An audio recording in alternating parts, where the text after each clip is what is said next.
Now, Zimbabwe has also been affected by Idai due to flooding. President Emmerson Mngangagwa has declared parts of the country's eastern districts disaster areas.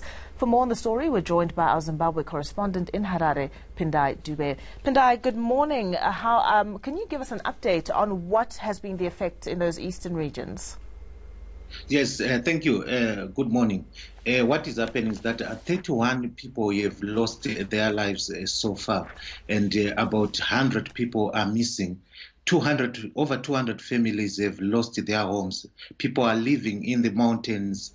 People's homes have been destroyed. People's livestock has been swept away. Roads have been closed, and the district of Chimanimani and Chipinge has been cut off from the whole of Zimbabwe. It's not accessible. President Mngangagwa has declared this those areas disaster areas, and declared an emergency. What is government going to do to step in the breach at this point, with 100 people missing and the loss of livestock and livelihood? Yes, with this civil protection unit, which is a rescue team for Zimbabwe, they've sent helicopters, and also the army is there. And what we understand is that they are failing also to access some areas, because we understand at a certain school they wanted to rescue some children because of the rains, heavy rains. These helicopters are failing to access the areas, and President Mnangagwa is not in the country. He's in the United Arab Emirates, and he said international agents and the government will make sure that people are rescued. So the situation there is still critical, and the rains are expected to continue today until Monday. What kind of information were civilians given in the run-up to this terrible weather conditions? Were people prepared at all to deal with the repercussions of the cyclone?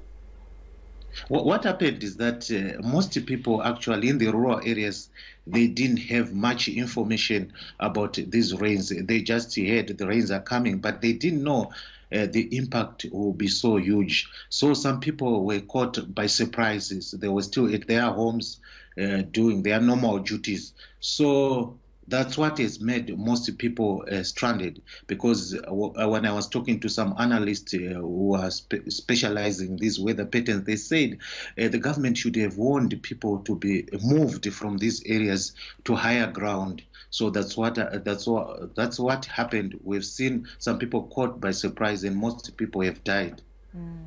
Now, Pindai, before I let you go, just very briefly, what is the plan for the Civilian Protection Unit right now? Is there a strategy for looking for those missing 100 people?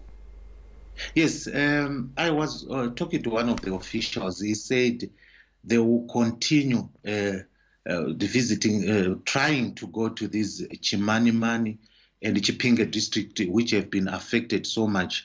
So they are on the ground, but they're saying the areas are still not accessible, but they are not giving up. International agents are continuing to send aid that side. We understand they have sent food, they have sent other equipment. So we are waiting for another update later in the day to see whether they have accessed the areas later today. All right, thank you very much. That was our correspondent in Harare, Pindai Dube.